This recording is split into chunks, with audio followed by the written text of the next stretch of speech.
Welcome to Sinister States. It started the day I moved in. The boxes weren't heavy, but their weight felt symbolic somehow, each one carrying the remnants of the life I was leaving behind.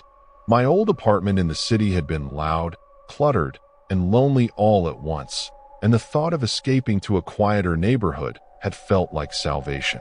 I didn't expect, however, that the quiet would bring with it a different kind of noise.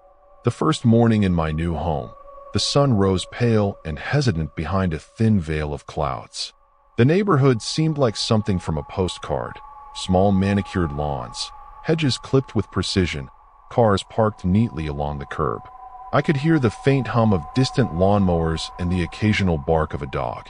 Everything seemed perfectly ordinary. But I'd lived long enough to know that perfection is often the mask that hides the extraordinary, or, more accurately, the unsettling truths we refuse to acknowledge. I had barely unpacked my last box when I noticed him. Or, rather, I noticed the house across the street. It had stood there for decades, I imagined, though the paint looked recently touched up. The lawn was trimmed, the curtains drawn, and a single light flickered faintly in the window, even though the morning sun was fully awake. There was something about the house that drew my gaze repeatedly, like an itch I couldn't scratch. I realized then that I had been staring for too long. The neighbor stepped out that morning, or rather, appeared at the doorway. I froze, mid-unpack, as my gaze fixed on the figure. He, or it, was tall, unnaturally tall, with broad shoulders that seemed to absorb the light rather than reflect it. But the detail that unsettled me most, the thing that pricked at the edges of my sanity, was the absence. There was no face. Where eyes, nose, and mouth should have been, there was only a smooth, pale surface, almost featureless, though not entirely blank. Shadows seemed to pool around it, giving the impression that the face, or its lack, was moving subtly, like a ripple across glass. I blinked, convinced that my eyes were playing tricks. Perhaps the angle, the light, something, anything, could explain the impossibility before me. And yet, when he, or it, moved, the sense of depth remained absent, the surface remaining featureless, cold, and staring. I could feel a rising panic, the hair on the back of my neck standing at attention, but I forced myself to look away, telling myself I mustn't be hasty. The rational explanations were always the first casualty in these moments of tension that I tried to ignore him for the rest of the morning, but my eyes kept wandering back across the street, drawn irresistibly. I made a mental note to introduce myself eventually, though even as I said it in my head, the words felt hollow. There was something about this neighbor that demanded silence, or perhaps it was my own instinct that warned me to stay quiet. The rest of the day passed in a blur of moving boxes and arranging furniture, but even as I worked, I could feel him, or it, watching. That first night, sleep came fitfully. I had set up the bed near the window, allowing me to see the street beyond, and that decision would prove both wise and terrifying. Around 2 in the morning, I woke to a faint scraping sound, something soft and deliberate outside. My heart jumped.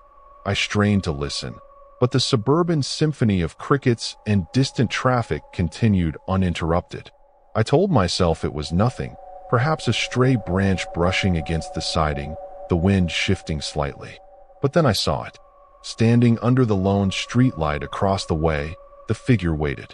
Motionless, silent, faceless. I held my breath, convinced that if I looked too long, I would see something I wasn't meant to. It was still, yet I could sense a tension in the way it occupied the space, a presence that pressed against the edges of reality. And then, just as suddenly as it had appeared, it was gone. Morning brought little relief. I told myself it had been a dream, though the way the morning sun cast shadows across the street suggested otherwise.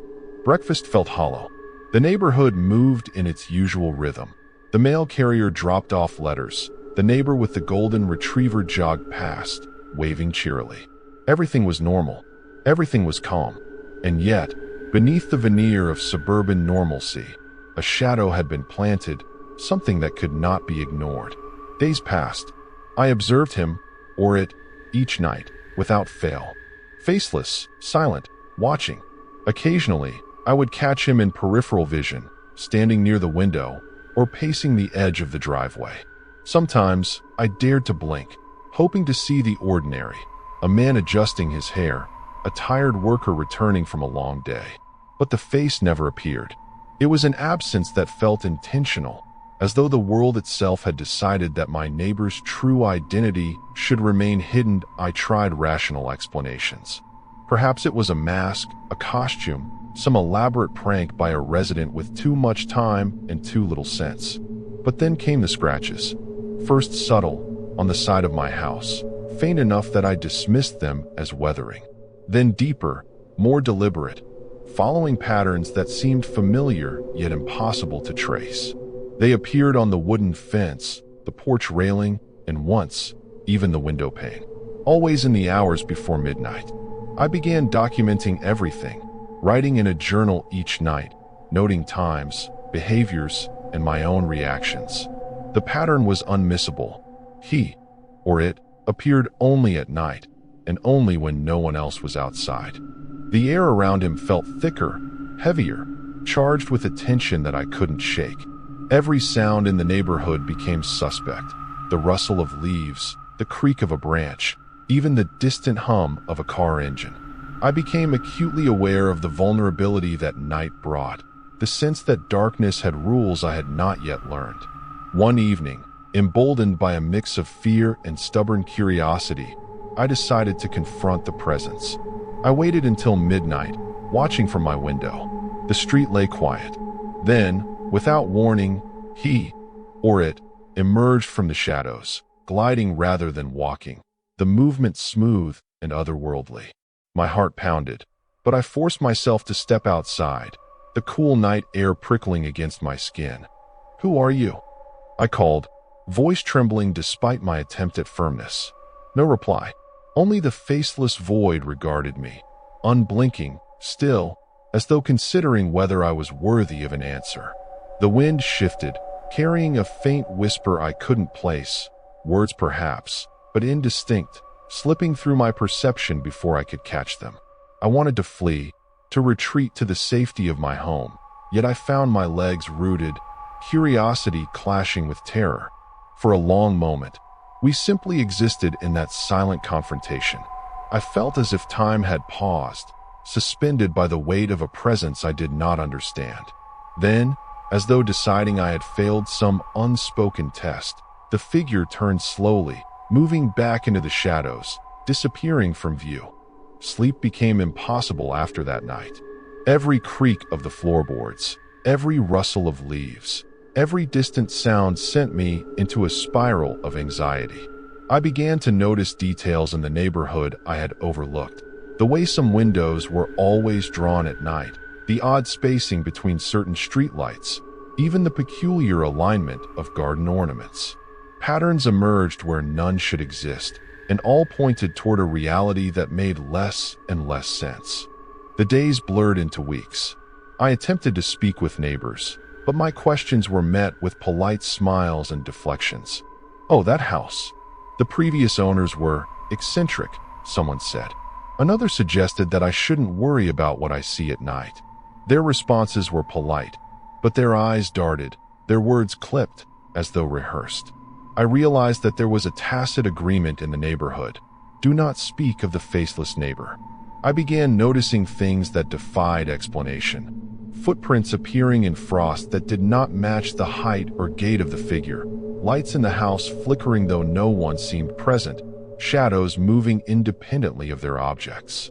Each night, the fear escalated, though my fascination deepened in equal measure. I needed answers. I had to understand the why, the how, the meaning behind the absence that seemed designed to haunt me. Then came the night of the rain. A storm rolled in, the sky dark and heavy, lightning slicing through clouds in jagged arcs. I had stayed up, watching from my window, noting the rhythm of the rain against the pavement. And that's when I saw him, or it, standing directly under the streetlight, droplets running down what should have been the contours of a face, pooling in the hollows that did not exist. The figure raised its head, and I felt a compulsion unlike anything I had experienced before. The world outside seemed to contract. I could hear the rain with exaggerated clarity, the distant rumble of thunder shaking the ground beneath me. And then, almost imperceptibly, the figure moved closer. Not fast, not with malice, but with an inevitability that sent my stomach twisting. Every instinct screamed at me to retreat, yet I remained, compelled by a mix of terror and the impossible draw of the unknown. Hours seemed to pass in a haze of anticipation. The figure stopped a few feet from the sidewalk, faceless and silent. My voice caught in my throat. I tried again, forcing the words out. "What do you want?" And then it spoke. Not with a mouth, for there was none, but directly inside my mind. The words were cold, precise, and yet filled with a weight that seemed to press against my chest. Asterisk. I am here because you see me. Asterisk. I staggered back, gasping, the rain soaking through my clothes, my pulse hammering. The message was simple, yet terrifying. The faceless presence existed only because I had acknowledged it, had looked too long, had observed where I should have looked away. It was a predator of attention, a shadow that could only exist when recognized, feeding not on flesh but on perception. The rain had soaked through me, yet I could not bring myself to retreat into the warmth and safety of my home. My heart raced, and every nerve screamed for me to run, but my feet remained planted on the wet pavement. The figure was still, unmoving, its faceless presence radiating a weight I could feel pressing in from all sides. I couldn't tell if the light from the street lamp above refracted differently off its pale, smooth surface, or if my eyes had simply adjusted to some unnatural glow. It began to move, gliding without effort toward the edge of the sidewalk, maintaining a distance that felt deliberate, measured. With every step, a subtle vibration seemed to ripple through the air around me, not in sound but in pressure, like the atmosphere itself recognized the figure and trembled. I noticed for the first time that its height seemed inconsistent, one moment impossibly tall, then shorter, almost crouched, yet the faceless surface remained undisturbed, flawless, featureless, and unblinking. That I wanted to scream, to call for help, but no words would come. My voice had abandoned me, leaving only the pounding of my heart and the irregular rhythm of my breaths. I considered retreating again, yet some force, primal and undeniable, compelled me to stay. Something in the void where its eyes should have been seemed to examine me, probing, testing, measuring the smallest shifts of my posture, my breathing, the minute twitch of a finger. The wind picked up, gusting around the streetlight, whipping the rain into my face. My hair clung to my cheeks, my clothes plastered to my body. Lightning struck, illuminating the figure for an instant in stark relief, and I saw that it did not merely float on the pavement. Shadows clung to its body unnaturally, stretching, contracting, moving independently, like some extension of itself that defied logic. I realized then that this was not human. Not entirely. Not something that could be contained in terms I knew or understood. I tried again to speak. My voice cracked as I forced out the words. "Why are you here?" Silence at first, then a subtle change, a feeling, a pull at the edges of my perception, a tugging in my chest, as though the air around me thickened, solidifying the space between us. And then it came, a thought, not a sound, directly into my consciousness, clear, precise, in a voice that was neither male nor female, neither old nor young, but somehow all at once. Asterisk, because you see me. You acknowledge me. Asterisk, the simplicity of it unnerved me more than any complex threat could. It existed only in recognition, only when I had observed it. It was not bound by time or logic, but by perception, and I had given it life simply by noticing it. Panic rose within me, a tidal wave of terror and guilt that threatened to overwhelm my reasoning. The faceless presence stood still, watching, as if awaiting my next action, ready to respond to whatever choice I made. I backed away slowly, my feet slick on the wet asphalt. I considered running, screaming for help, but an odd compulsion held me in place. My mind spun, attempting to rationalize what I was witnessing, to find a cause, a mechanism, some natural explanation. Perhaps it was some extreme prank, a projection of light and shadow, or a psychological anomaly induced by stress and exhaustion. But no explanation satisfied the creeping dread inside me. My instincts screamed that this was beyond comprehension. Then the figure moved again, and this time it was not toward me. Instead, it turned slightly, gliding along the edge of the sidewalk in a manner that suggested it was surveying the surrounding neighborhood, marking boundaries. I watched, heart hammering, as it drifted from one property line to another, its faceless head tilting in ways that were physically impossible, the surface remaining undisturbed, flawless. Shadows followed it, stretching and bending in ways that should not be possible. And still, I could feel that it was aware of me, that my gaze was not invisible, that my observation tethered it to this world. I tried to move, to follow it cautiously, but my legs were hesitant, refusing the full cooperation my mind demanded. I realized then that fear had physical weight, that terror could paralyze as effectively as chains. And yet, curiosity burned stronger than fear, the need to understand this presence and the rules governing it overtaking my instinct for safety. I began taking careful steps, keeping a measured distance, maintaining awareness of every shadow, every reflection, every anomaly in the environment around me. Night after night, the routine repeated. The faceless neighbor appeared, always at the same hour, always under the same streetlight. Sometimes it would linger longer, sometimes vanish quickly, but the pattern was unmistakable. I kept careful notes in a journal, sketching rough outlines, describing movements, timings, and the sensation that clung to the air in its presence. The more I observed, the more the neighborhood itself seemed to warp around it. Subtle alterations in the way light fell, shadows deepened, and sounds resonated. I started noticing small changes in myself as well. Sleep became fitful, nightmares invading even the briefest moments of rest. My senses were heightened to extremes. Every rustle of leaves, every distant car horn, every whisper of wind felt amplified, intentional. I began noticing shapes in the corners of my vision, figures that were almost familiar, indistinct, yet always receding when I tried to focus. And I knew, with a certainty that left my stomach twisting, that they were connected to the faceless presence, extensions, or observers in its service. One evening, emboldened by a mixture of desperation and growing obsession, I stepped outside to confront it directly. The rain had ceased, leaving the night air thick and heavy, damp with the lingering scent of wet asphalt and earth. The streetlight flickered faintly, casting uneven light across the neighborhood. And there it was, waiting, faceless, tall, impossibly still, shadows pooling unnaturally at its feet that I tried to keep my voice steady. I don't understand. What are you? Why are you here? There was no immediate response. Only the weight of its presence, the sensation of being measured, examined, evaluated. Then, as though answering in fragments rather than complete thought, it communicated again, directly into my mind. Asterisk, observation sustains me. Recognition feeds me. Fear and curiosity bind you to me. Asterisk, the logic of it, the simplicity, the inevitability made my head spin.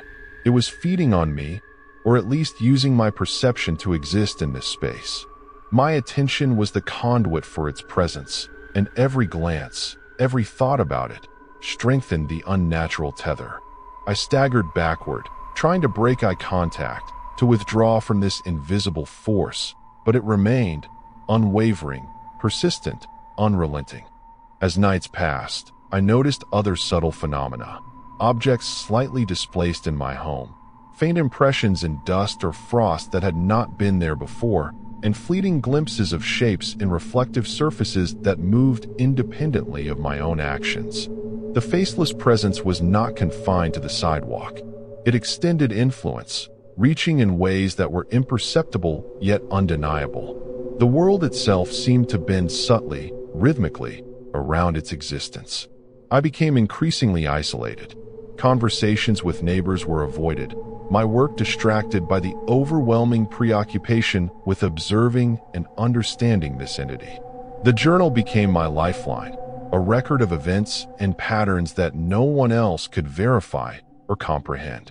I began sketching rough outlines of its movements, noting subtle changes in posture, shadow, and alignment relative to the streetlights, the houses, and the vegetation.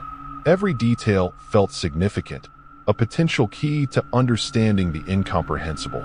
Then came the night when I saw something different. A shadow detached from the figure, forming a humanoid outline, but warped, elongated, grotesque in its movements. It did not move independently. It followed, mirrored the faceless neighbor in all ways, yet its presence was distinct, separate, and unnervingly aware.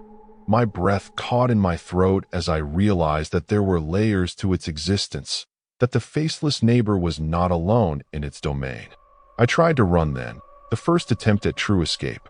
My feet pounded the pavement as I fled, heart hammering, lungs screaming for air. But the shadow followed effortlessly, maintaining the distance without effort, matching every step, every turn.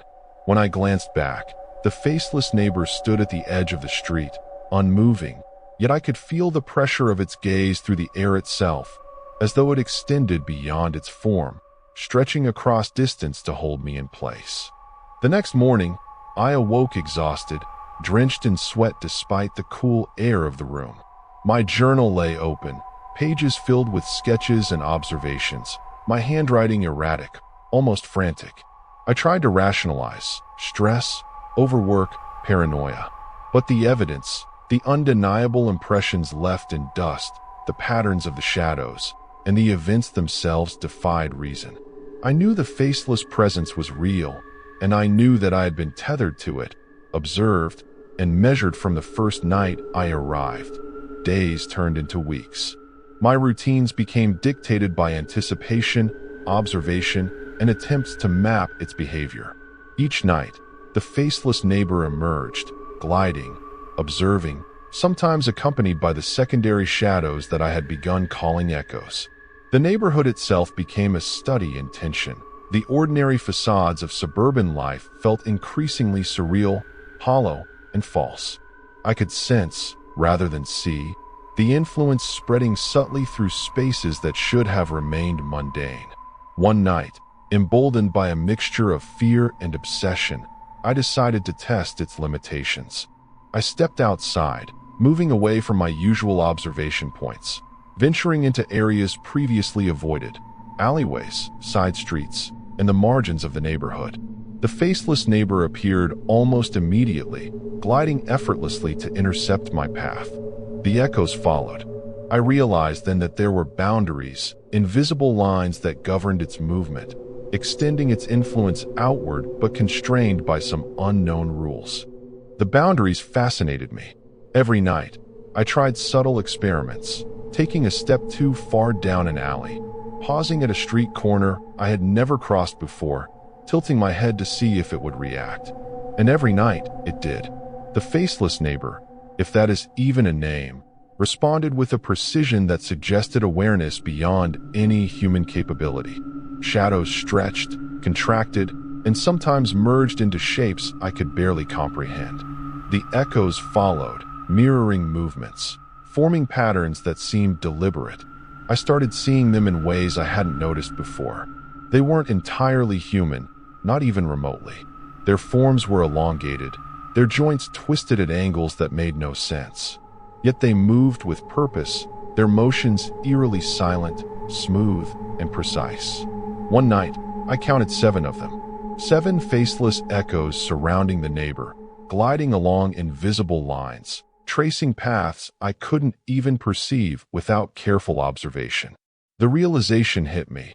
This presence had rules, and it had a hierarchy. Curiosity warred with fear. The obsession grew stronger, pulling me into nights spent on vigil, sketching, noting, hypothesizing. Each observation revealed a new layer of understanding. Yet each layer also introduced more questions, more patterns that defied logic. The neighborhood, once ordinary, became a stage for something beyond comprehension. The lawns, streetlights, and sidewalks were no longer merely mundane.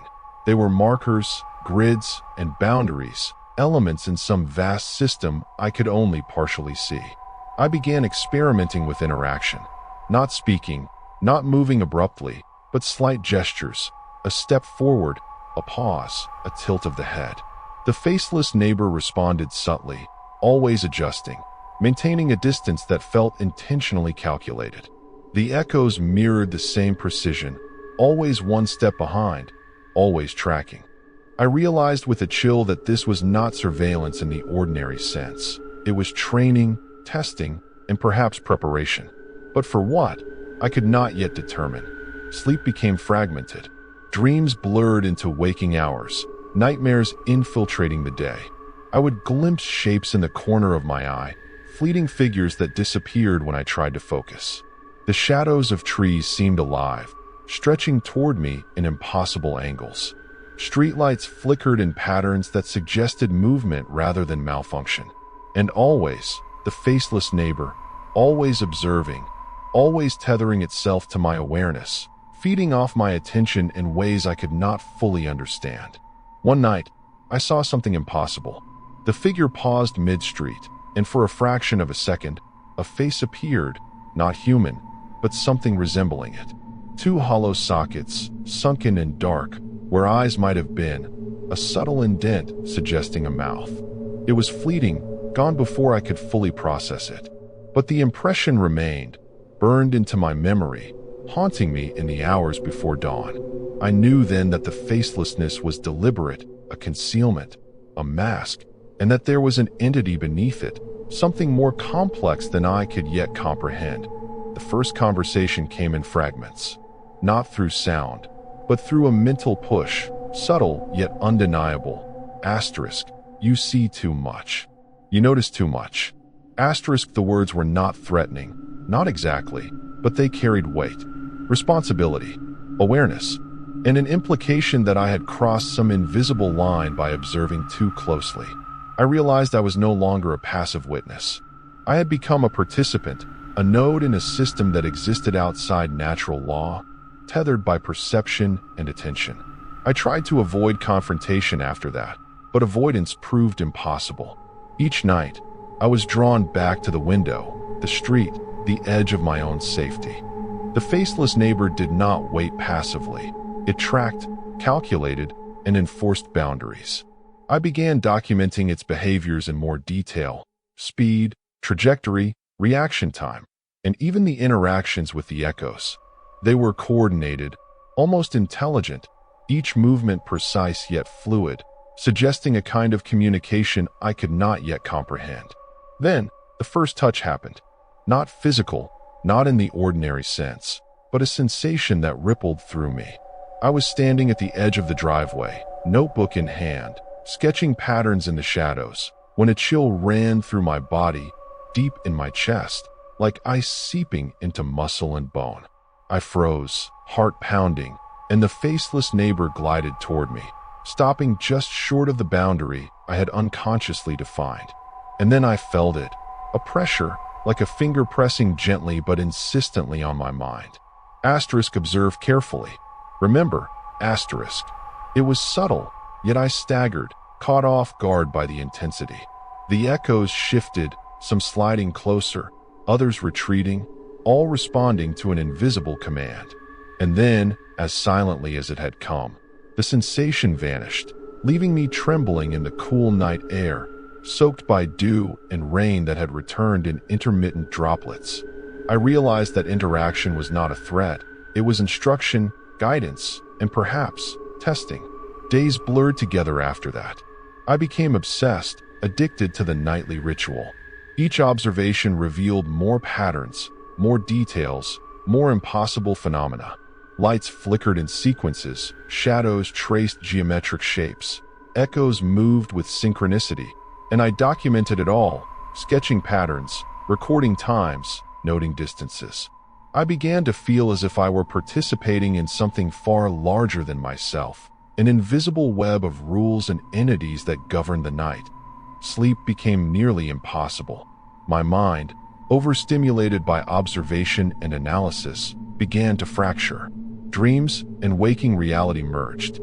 I would see the faceless neighbor in brief moments during the day, in reflections, in peripheral vision, in fleeting shadows, though the street was empty.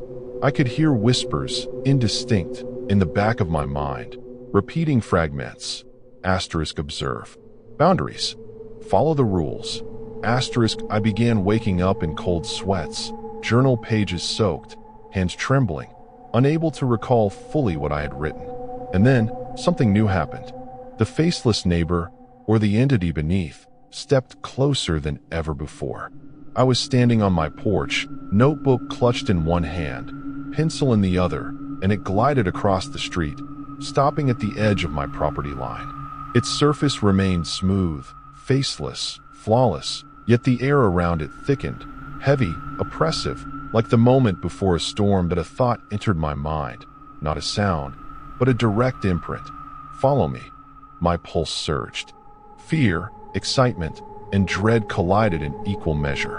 I wanted to run, to flee, to hide in the safety of my home, yet I found myself obeying, compelled by an irresistible force. I grabbed my coat, shoving my journal into my bag, and stepped onto the street. The faceless neighbor moved slowly, deliberately, gliding toward the edge of the neighborhood I had never crossed. The echoes followed, maintaining formation, silent, obedient. Their elongated limbs and twisted joints made them look like distorted marionettes, yet they moved with purpose, never erratic, never chaotic. I followed, keeping a cautious distance, mind racing with questions I could not articulate. Where were we going? What was waiting? Why had I been chosen to witness and now participate in this? The streets became unfamiliar. Houses receded into shadows, streetlights flickered sporadically, and the air thickened with moisture and tension. Each step I took felt measured, observed, recorded. I could feel the faceless neighbor aware of my hesitation, my uncertainty, guiding without words, commanding without sound. And then we reached the edge of the neighborhood, where pavement gave way to untamed grass and the first trees of the woods rose, black and imposing under the night sky. The faceless neighbor stopped at the tree line. The echoes spread slightly, forming a perimeter, almost protective, almost ritualistic. I realized then that the woods themselves seemed alive, charged with energy I could not define, responding subtly to the presence of the faceless neighbor. The air smelled different here, damp earth, decaying leaves, and something else I could not name, a coppery tang that prickled my senses. It moved into the woods first, gliding seamlessly between trees, and I followed, careful to maintain pace. The echoes remained at the boundary, shifting slightly, ensuring I stayed within the path defined by the faceless neighbor. Branches brushed my arms, twigs snapped underfoot, but the faceless presence did not slow. It guided me deeper into the forest than I had ever ventured, into spaces where shadows stretched impossibly long, where the night felt thick, almost tangible that at some point, I realized I was not afraid anymore. Not entirely. Fear remained, but it was tempered by awe, by the realization that I was in the presence of something ancient, structured, and incomprehensibly aware. The faceless neighbor was not merely observing. It was orchestrating, leading me into knowledge, into understanding, into revelation. Finally, we reached a clearing. Moonlight spilled across the ground, illuminating a circle of stones arranged with purpose. The faceless neighbor stopped at the edge, echoes forming a perfect ring around the perimeter. I could feel their attention, a silent assessment, weighing my intent, my resolve, my ability to understand and respect the rules. Then, the faceless neighbor communicated again, directly into my mind. You have seen. You have observed. You have followed. The next step is choice. Will you participate or turn away? I hesitated, mind racing. I wanted safety, normalcy, the comfort of ignorance. And yet, some deep, instinctual part of me knew that turning away was impossible, that I had already crossed a threshold, and that participation was not a matter of desire but necessity. I nodded, trembling, aware of the enormity of the decision. The faceless neighbor remained still, as if acknowledging my choice, and the echoes relaxed slightly, their twisted limbs moving with subtle approval. A sense of inevitability washed over me. There was no path back to ignorance. There was no ordinary life to return to, and then it began. The first moments after that night are still vivid in my mind, burned in with clarity no amount of sleep or distraction can erase. I walked home slowly through the shadowed streets, the echoes dissipating one by one until only the faceless neighbor remained at the edge of my awareness. Its presence felt less threatening, less unknowable, and yet more monumental. I realized then that the fear I had carried all these nights wasn't about pain or harm. It was about the unknown. And the unknown, once faced, transforms into responsibility. I reached my porch, hesitated, and looked back at the faint shimmer where it had guided me. The faceless neighbor did not move. It did not watch. It simply existed in the space between perception and reality, waiting, perhaps, for the next observer, the next person who might notice it, and, in doing so, tether themselves to the intricate web that governed its existence. I stepped inside, closing the door, but the air itself seemed altered, charged with a tension I could not ignore. Sleep did not come easily. My mind replayed every detail of the night. The way the shadows bent unnaturally, the echoes moving in perfect sync, the sensation of its awareness pressing into my consciousness. Every sense was heightened, sharpened by the unrelenting presence that had consumed my nights. I lay awake, staring at the ceiling, attempting to reconcile what had happened with the reality I had once known. But ordinary reality no longer applied. The neighborhood, the streets, my home, they were all layers over something else, something immense, a hidden structure that only revealed itself to those willing to see. In the following days, I began to notice subtle signs, small movements in the peripheral vision, figures that flickered into existence, then vanished. Shadows that seemed to have weight, independent of the objects that cast them. The faceless neighbor's influence, though no longer overt, lingered in the atmosphere. I felt its presence in the cool draft along the hallway, in the way the wind seemed to shift in impossible directions, even in the sound of distant footsteps that had no source. That I realized that observing it had changed me irrevocably. I could not go back to ignorance, could not resume the ordinary routines of my life. I had become a part of the system it maintained, a node in a network of perception and interaction that was invisible to everyone else. The fear remained, yes, but now tempered with understanding, a grim clarity that to see is to participate, to acknowledge is to bind oneself to the rules of this hidden order. I began documenting everything with renewed purpose. My journal became a lifeline, a record of what had transpired and what I had observed. Every night I sketched patterns, detailed movements, noted timings, and recorded interactions. I wrote down everything, from the slight flicker of a shadow to the subtle bend of a branch as the neighbor glided by. Patterns emerged over time, revealing a structure more complex than I could have imagined, precise and deliberate.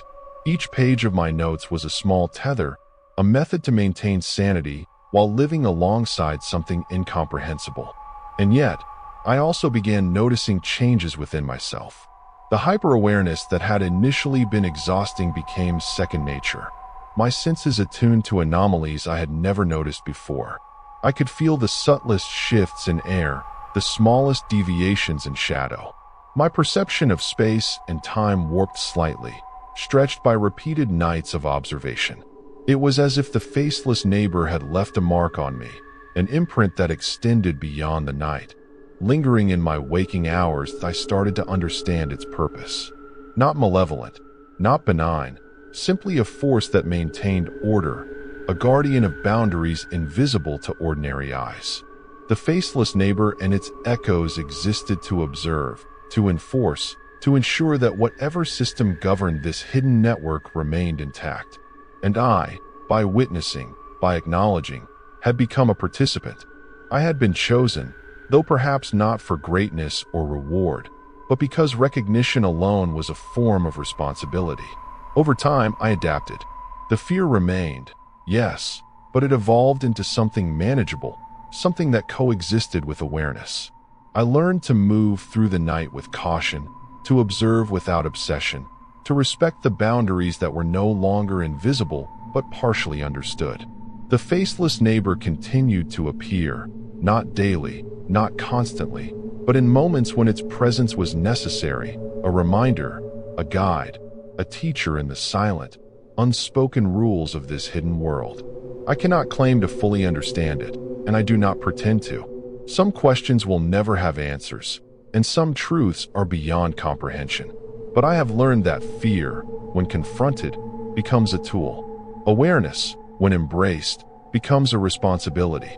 And sometimes, the things we fear most exist not to harm us, but to teach us to see the world differently, to perceive layers of reality invisible to most, and to navigate them with care and respect. To those who watch this, if you have read this far, I ask you to consider the spaces you inhabit with more awareness. The ordinary streets, the familiar shadows, the quiet corners of your neighborhood, they may hold more than you think. Not all presences are malevolent. Some are simply waiting for observation, tethered to the act of being seen. And if you ever notice something unusual, something that defies understanding, remember, awareness carries responsibility, and perception can bind you to the unseen forces that shape our world. Thank you for joining me, for venturing through the night alongside this story, and for allowing yourself to confront the unknown. Every viewer who watches until the end, who experiences the narrative fully, becomes a witness, a participant in the awareness that defines the world beyond the ordinary. Your attention is not insignificant, it matters. It shapes the perception of stories, the experience of fear, and the understanding of hidden truths that exist just beyond the veil of normality, that I hope this story leaves you thinking, questioning, observing. Not to terrify, but to awaken curiosity, to sharpen your awareness, and perhaps to remind you that some mysteries are not meant to be solved, only witnessed, respected, and remembered. The faceless neighbor may not exist in your reality, but the principles it embodies, the balance between fear, awareness, and responsibility, resonate beyond the confines of this tale. So, as you turn off your screen tonight, look around. Notice the shadows, the quiet spaces, the fleeting movements in the corner of your eye. Some things exist only when observed. And sometimes, to see is to know is to be responsible. And to be responsible is to live with the awareness that the world is far stranger than it seems. Thank you for watching until the end. Thank you for being part of this journey into the unknown, for allowing yourself to explore the edges of fear, curiosity, and understanding. And remember, in every shadow, in every silence, in every space you think is empty, something may be observing you, waiting for recognition and waiting for you to see.